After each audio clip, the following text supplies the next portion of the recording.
guys, it's Margie, and today I'm doing a movie review of the 2000 film The Family Man. This film stars Nicolas Cage, Tia Leoni.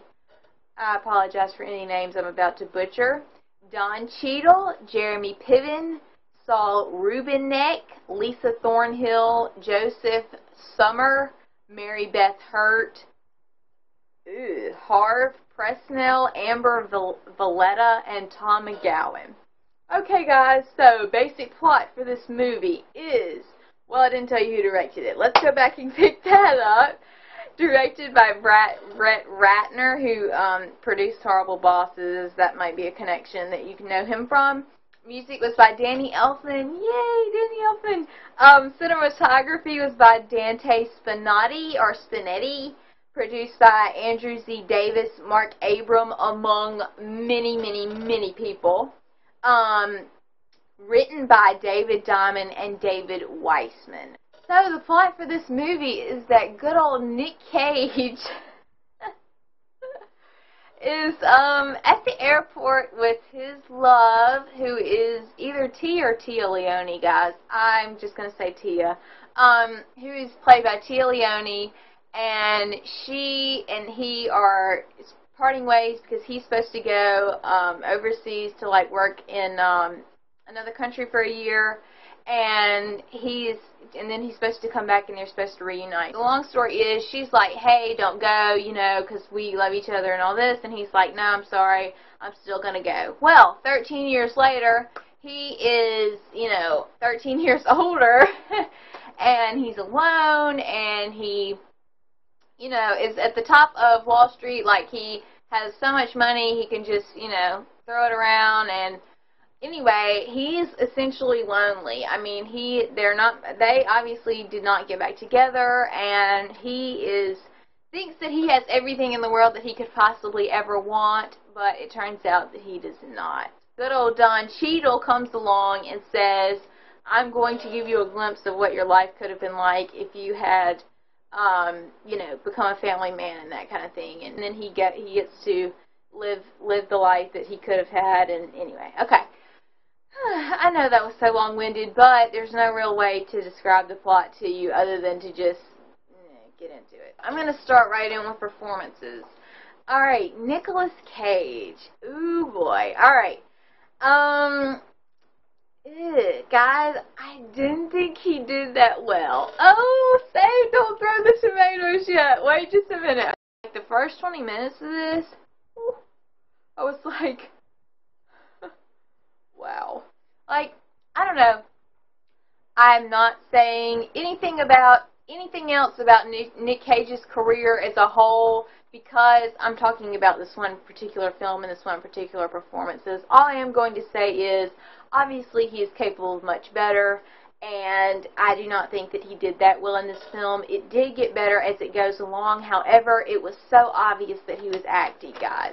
And you know, sometimes that works. Sometimes you watch somebody and you're like, and they're acting right now, like, and they're still giving me this real of a performance. Like, as a critic, too, that's always running through my mind, like, what are they thinking as they're doing the scene and all this kind of stuff. But it is so obvious that he's just, like, saying the lines.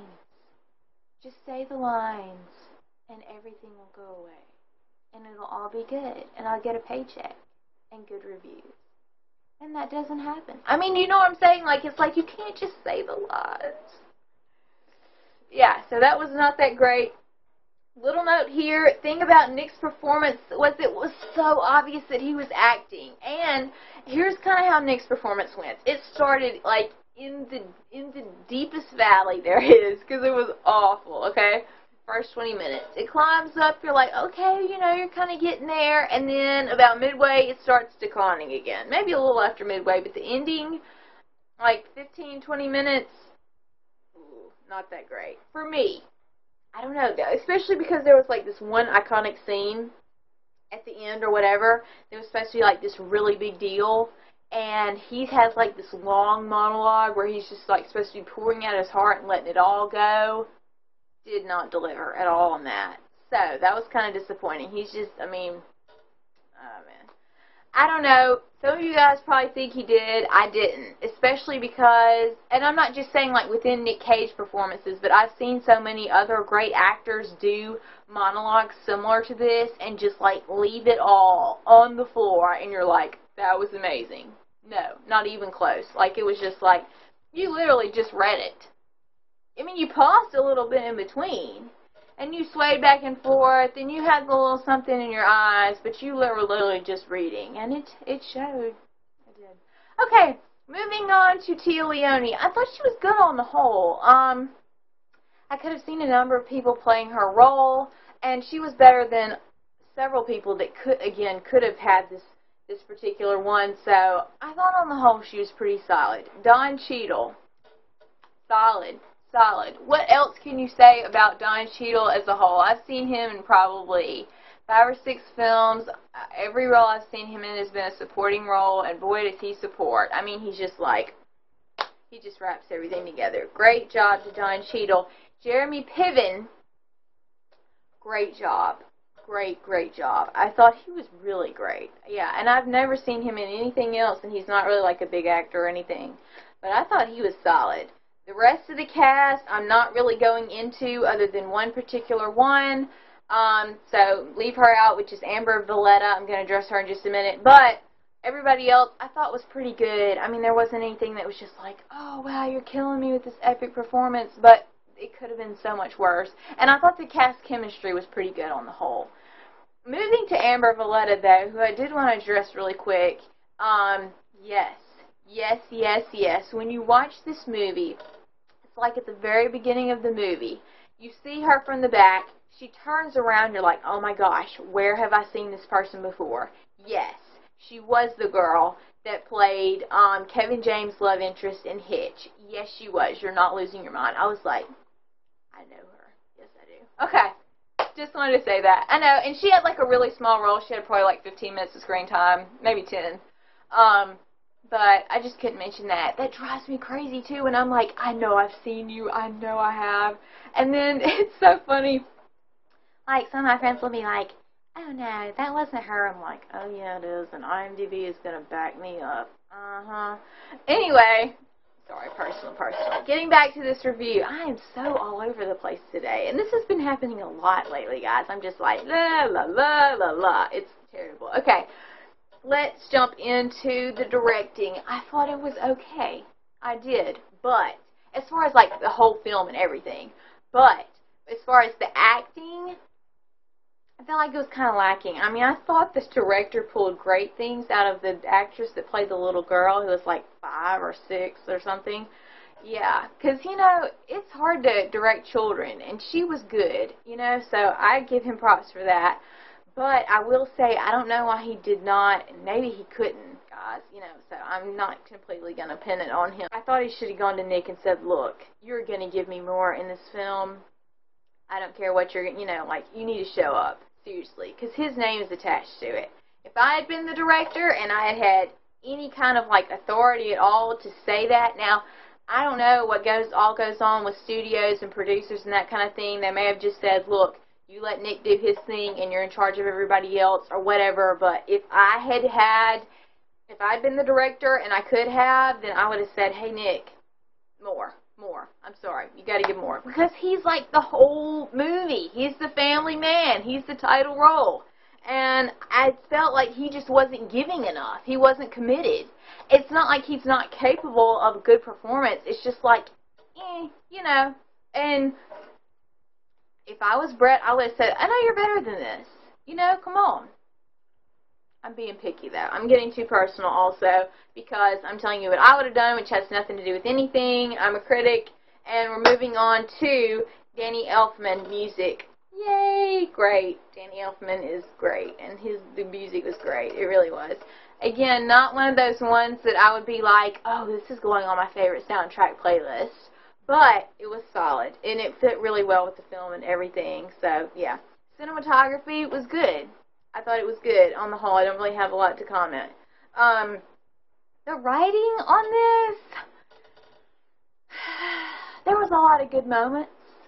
There were some moments where I was like, I beg your pardon. I mean, it was a funny movie, but it wasn't like that is so funny. It was just kind of like I got, like mild chuckles out of it. You know what I'm saying? Like, and there were several chuckles. So I was like, but it wasn't like I'm in the floor. Don't you just love those movies and you're like, pause the tape, pause the DVD, I gotta stop and laugh. Those are the best. This is not one of those. At least it wasn't for me. There was some good humor in it, but on the whole, no, I didn't think it was that great. I thought the other writing was good, but because dear old Nick Cage was entrusted with a lot of the lines for this, it came across as kind of sappy because he was just kind of being sappy and delivering the lines. So, cut the writers a little bit of slack because, and I mean, I'm sure it seems like I'm blaming everything on Nick Cage. I'm not. And I still can think of many actors who would have done way worse than Nick Cage. I mean, so much, he could have done so much worse. Seriously. But I felt like he was kind of the weakest link in this film. I can't believe I just said that. But I don't know, it's kind of like he came and went. Like, some scenes you had, you're like, okay, finally, Nick, you're getting here. You're doing some good things. And then he just, like, plummeted. And I'm like, oh, boy. But anyway, again, personal, I know. Alright, let's move on to the Dear Old Parents Guide for this one. Parents, not your best of movies. Not your best ones. This is what completely got to me. Tell me if you agree in the comments, okay? It's like, The Family Man, a family film, one for the whole family, and then you've got all this language and sexual content in here. I'm like, what? Yeah, that was kind of confusing. Alright, we've got, I'm listing off profanities here. 1F, 3S, 3H, and 4Ds. Not awful, but enough to make you wince, for like little kids. Alright, Nick has like a good bit of screen time where he's just walking around in like a Speedo looking type underwear. Nothing shown, all covered. There is a woman though seen completely naked dancing very suggestively in the shower. Some of it's foggy glass, some of it's not, but you can pretty much still see everything. She's dancing kind of from behind though, but like you still see her boobs and all that, so just be aware of that. Beginning of the film is like a girl crawling out of bed naked, and you see her like from the waist up from behind, she's zipping up her dress, and there's just like a lot of little stuff like that. Between Nick and Tia's character, there's some passionate kissing, but there's not really anything, racy or anything. There is a woman, though, who's essentially trying to seduce Nick, and she goes around flashing her assets, and she wants to rendezvous with him at her house and all this kind of stuff, and to start an affair. So, yeah, be aware of that. Violence gore. None. Not a thing. There's some potty humor in this one, like diapers and, kids and, anyway, all that kind of stuff, but it wasn't ridiculous. Anyway, guys, in the final notes here, on the whole wrap-up of the film, I've got to say, and if you've seen this movie, tell me if you agree, I thought it would have been so much a better movie if he was a family man who dreamed of being a banker instead of a banker who dreamed of being a family man. Do you see what I'm saying? Like, okay, they had him, what happened was he didn't make the right decision apparently around the beginning of the film. 13 years later, he's alone, he's cold, all this kind of stuff, he's he's not heartless, but he thinks he's got it all when all he has is money. It's like that kind of thing. And then he dreams of all these great things like family and kids and friends and love and all this kind of stuff.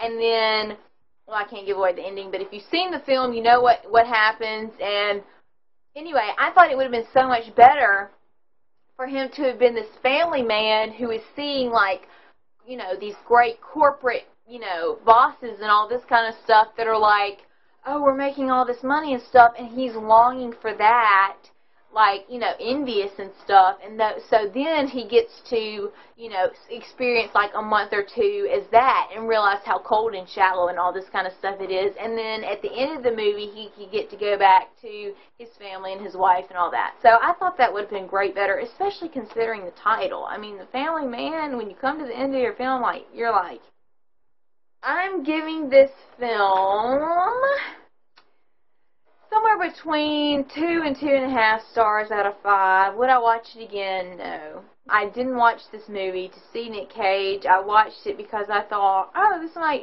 be a good movie. And I've seen Nick Cage do good work before. So I thought, he might bring it. He brought some of it. He came with a little bit, but he didn't come with a whole lot. Anyway, guys, this has been my movie review of the 2000 film The Family Man. You guys let me know what you think of this review and of the movie and Nick Cage in general and everything else all in the comments. Please subscribe, and I'll talk to you guys later.